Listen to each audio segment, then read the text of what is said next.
Hello, you guys. My name is Taylor T, and this is my YouTube channel. On my channel today, I'm going to be doing a story time, but I wanted to give you guys a little information on who I am and what I will be doing on my channel.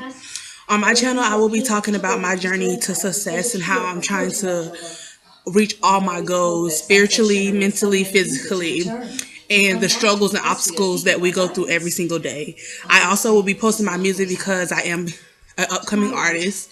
So I'll be doing freestyles. I will be doing pranks with my family, and y'all will see just my whole life and everything that I do.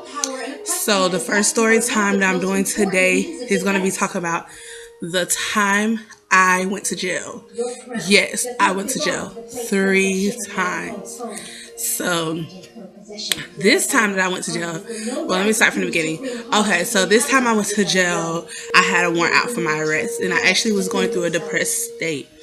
And at the time I was living with my best friend, which I'm going to call her Marie. I was living with Marie and her mother, and my aunt called me up and she was like, would you like to come home?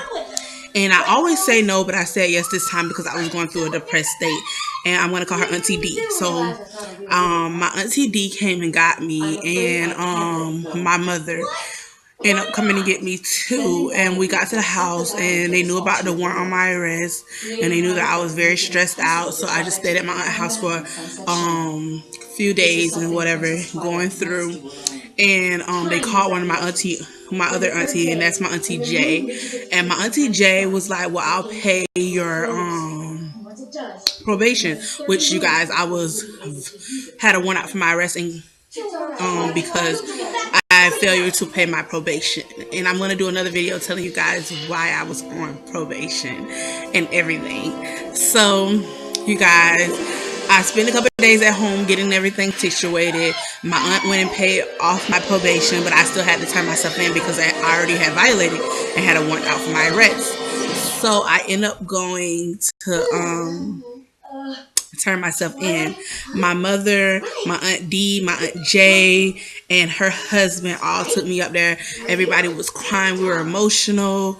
And my Aunt J looked at me and she said, while you're in there, focus on God and just pray. People are going to say that people always find God when they go to jail, but what a better time to find the Lord. And all that stuck with me. So when I went into there, they explained to my mother them how they can send me stuff. Me being the person that I am, and had already kind of been to jail, but not really been to jail, didn't think I was going to have to stay. I thought I was going to be able to get out the same day or get out the next morning. So I went to jail. They ended up taking my fingerprint, and I was very emotional. And the guards were like, you need to stop crying before you get up there with all the girls. So I'm even more terrified because I want to know why I got to stop crying.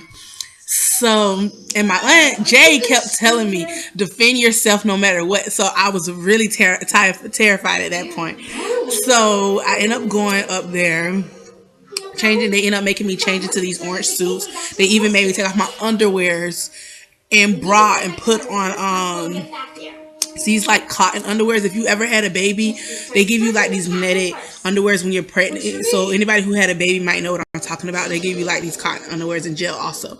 So I went up into my room, went up to the cell, and when I got there I was terrified, but one of the girls walked up to me. I'm going to call her L, and I'm going to call her L. Well, the girl L came up to me or whatever, and she was like, what are you in jail for? And I ended up telling her I was in jail for violation of probation, and she was telling me she was in jail for the same thing, and we had the same exact crime. And I feel like that was a lot from God. So while I was in jail, it was 17 girls. I ended up getting into one of the biggest girl wings that they had, because they have different wings, and all the wings have cells in it, but my wing happens to be an open thing where it's just your bunk beds, and you're not locked in any cage or anything like that. You're just locked in a big room with a bunch of girls. So it was 17 girls, and then when you run out of beds, they give them this plastic boat to sleep on.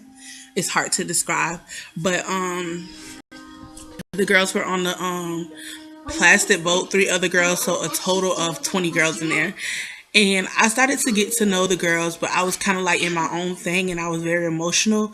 So the first day I stayed there, I went to sleep and I woke up that morning, and when I woke up, they woke me up really, really early, 4:30 in the morning for breakfast, and I did not eat, and I was shocked. And then I went to go lay back down because they make you get in line for your food. So I got my food and I actually gave it to one of the girls, and then I went to go lay back down, and then they woke us up again at 6 o'clock, which they do this thing called count, where you have to sit up straight in your bed before they can count all the girls in and scan your wristband, because they give you this wristband and the different colors. One red is felony, yellow is misdemeanor, and I can't really remember the rest. And one of them, I think it's purple, for people who are already sentenced.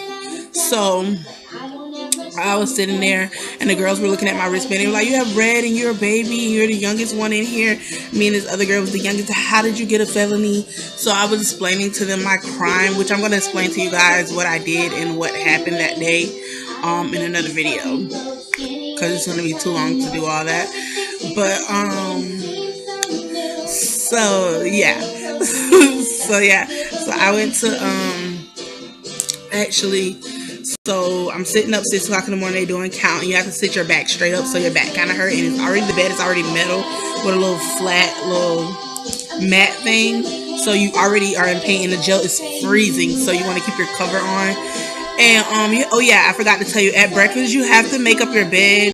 And we used to have to make up our bed. We couldn't have a wrinkle in our bed unless we wasn't allowed to get our food from one of the guards. And she happened to be the guard the first morning, so the girls helped me to make up my bed. They were actually really nice. So I was blessed to be in there with girls who are nice and stuff like that. So when I actually got into my oh yeah, so sorry you guys, I get distracted very easily. So at 6 in the morning, we had to get the count, and then we went to go lay it down. And at 8, they come again for the people who are on medication, so they can bring them their medications that they need and stuff like that. But we can stay in our bed. So I was just in my bed crying and crying and crying. And they came and got me at 10 o'clock in the morning. They were like, "Get ready for court." So I got dressed and I went to go see my court, because you have to do a first appearance to let you know how long you're going to be there, or if you can bond out, or if you can ROR. ROR is when you're released on your own when you're released on your own conscience, meaning that you can go home with nothing and you just have to be back on your court date. But I ended up getting a bond. I ended up having no bond because it was my third time and it was a violation of probation for a felony. So I was like, and they were like, "Your court date is February the 17," and I had got there like in December. So I was like really emotional, because I'm like, "I'm gonna be here for 2 months," which it was really 36 days. But I was like, "I'm gonna be here for 2 months." And I'm crying because I had never been in jail like that. Like the 2 times that I went to jail, I didn't stay in jail. I went home the same day.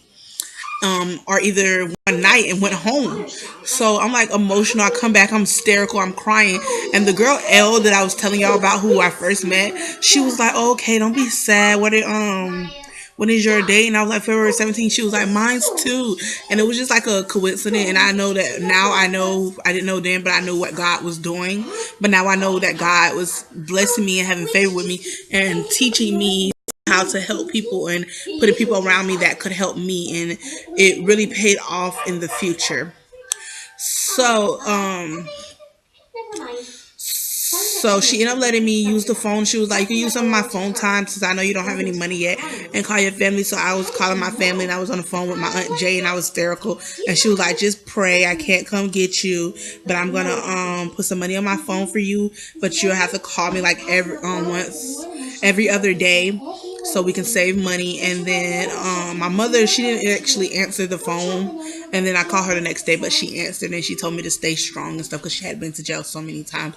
And my Aunt D, who raised me too, she was like, "I love you and everything, and stay strong, and we're praying for you, and everything's gonna be okay, and you're gonna get out, and they're not gonna sentence you and everything." So I was like keeping faith. So I went, and it kind of calmed me down. I started praying, and then they bought us lunch, lunch at 12, and I still wasn't hungry, but it was like the food was gross. Like for breakfast, I forgot to tell y'all what we had for breakfast. For breakfast, we had a piece of bread and some peanut butter that like they call peanut butter with Rice Krispies, but it's like I I mean, not Rice Krispies, Frosted Flakes, but there's no sugar on them. It was so gross. And the girls actually put them in bag, put noodle seasoning on it that they bought off their commissary, and made chips, but it's really gross. And then for lunch, we had peanut butter sandwich again, which was really gross, and I was not going to eat that because it's like not even normal peanut butter. And then for dinner, that's what we had. And then for lunch, we had like this like lasagna that they made is really gross. So you don't want even. And they only give you 3 drinks a day, and then like their water faucet is hooked onto the toilet. Like it was just so weird. But yes, so as I was getting there, I started reading my Bible every single day, and I started praying and stuff like that. And I actually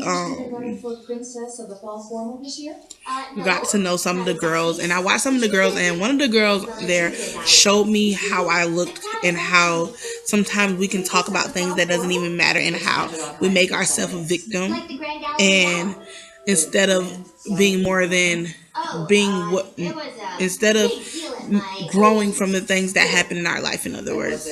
And then one of the girls showed me like, because I was going through things with my mother, but it kind of showed me how what my mother went through that I couldn't see because she had the same story my mom had. And then one of the ladies showed me how like people would do anything to step on you in their time of need instead of sticking together. And then I learned about God a lot, and I started reading my Bible and studying and going to church on church days, and just learning how to pray for people, learning not to talk about people no matter what they're going through and no matter what the situation looked like. And God started blessing me, and my faith started building. And everybody was like hearing my case and was like, "Oh, you're gonna get sentenced. You're gonna at least do a year or whatever." And to mind y'all, the second time I went again to jail, the judge looked at me and told me, "If you ever come back, your maximum you can get is 5 years. The least you can get is a year, and I'm going to give you at least a year." So but God had already told me, after this is how long I need you to stay here, to get your mind together, to focus on me. And I heard God clear as day. And a lot of people was like, "Oh, sentence, you're gonna be here forever. You have a felony. They don't let you go. They don't reinstate or whatever." And I was like, "Well, I'm walking by faith." And the girl who had all the time with me, she was asking everybody. She was so worried, but I kept telling her to keep faith. And she said she had stopped reading the Bible and everything. And I ended up talking her into reading the Bible, and her faith was building. And I kept telling her or whatever. So one day I was sitting in my bed, and I was like crisscross applesauce in my bed, and I was praying, and I had never had an encounter with God, because I knew about going to church and I knew about praising God, but I had gotten to so much stuff I had let it go. And but I didn't know about the relationship that we were supposed to have with God.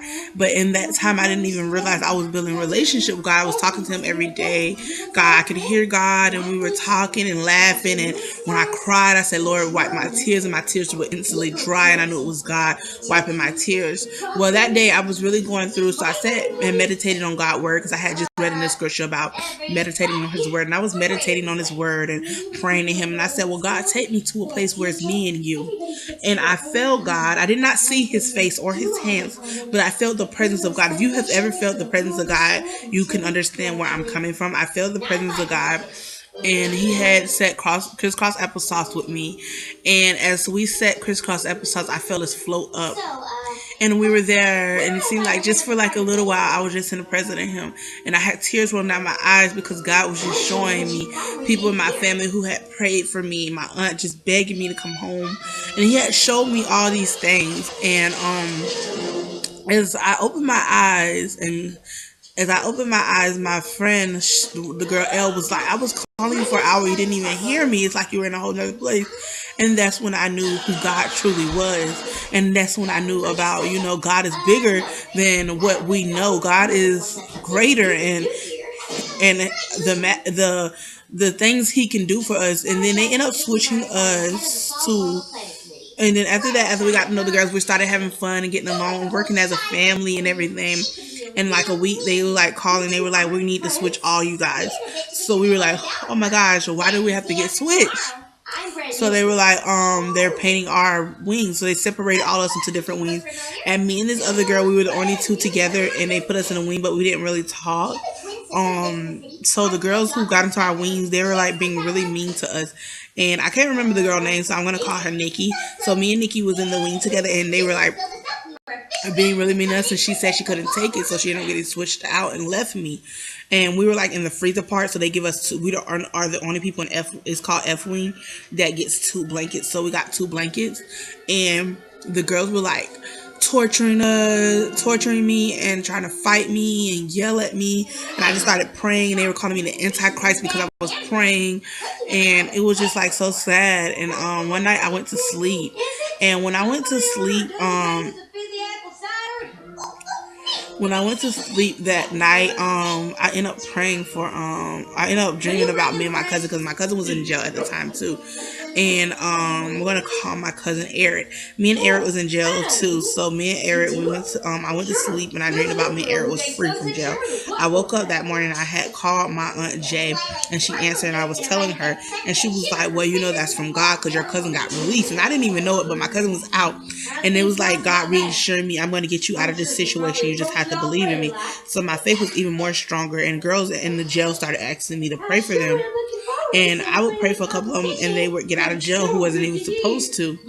And that's when I knew God was working. But one day I prayed for this girl to get out of jail, and she didn't. I was kind of sad, and God told me, I heard him clear as day, and God said, "It's nothing wrong with the prayer that you pray, but if they don't believe in me, I can't do anything for them." So I was like, "Oh, okay." He said, "I won't move for them." Not that he can't, he won't, because they have no faith in him. They have more faith in it's not going to work out, and faith is a lot to do with it. So they end up switching us out of that cell. I ended up getting switched out of this wing next after that. And all the girls followed us. We all went together this time because they needed to paint that one because they were remodeling the jail. And it was a girl named Tiffany. We're gonna call her Tiffany, and she was pregnant in there, and she was pregnant in there in jail, and I just got to see how all that she was going through, and I started praying for her, and she was heading to prison. It's just a lot that I learned. And I met one lady. She was actually there for just one day for a parking ticket, but she came there and she preached to me, and she was just telling me about God, and I knew that God had me in the right place. And then they were telling me about my public defender. I had the worst public defender there was. So I woke up that morning. My family had mailed all these letters to try to get the judge to be easy on me. And they were like, "Your public defender was switched." And I came back into jail and told the girls what my new public defender was. And they were like, "Oh, you God, oh, you're so blessed." They were like, "Oh, you're so lucky." And I was like, "No, I'm blessed." They was like, "Because that's the best public defender that is." So my public defender actually came in and seen me on a Saturday. And if anybody ever went to jail or either had anybody in their family who went to jail and know about this, your public defender do not care enough to come see you on a Saturday. So I ended up talking to him on a Saturday, and he was like, "I talked to the judge, and you're going to get out, and you're not going to have anything on your record," which that was impossible. So the February 17th finally came, and I went, and I got to run back into L because we had the same court date, and a couple other people, and some of the girls I was with who were friends with me ended up getting sentenced, and they were so emotional. And me and L both got free. The judge said the judge had reinstated her, which that's what she was praying for. And then me, I end up getting out, time served, nothing, withhold justification, nothing on my record. Which withhold justification doesn't mean anything's on your record. It just means that a lot of the stuff people can't see, but I actually have getting in the process of getting my record expunged. So, but yeah. So, yeah, so I ended up getting out, and I was scared. A lot of people don't understand I was scared when I got out because it's easy to do right and follow God when you're in jail, but when you get out, it's so much harder.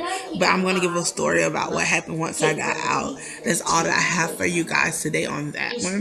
But this is my new channel. I hope you guys like the story that I told you so far, and I'm going to give you more of the story in pieces and bits. I know I ran through it a lot, so I'm going to be slower on the next one. But I do ask of you guys to like, subscribe, and comment.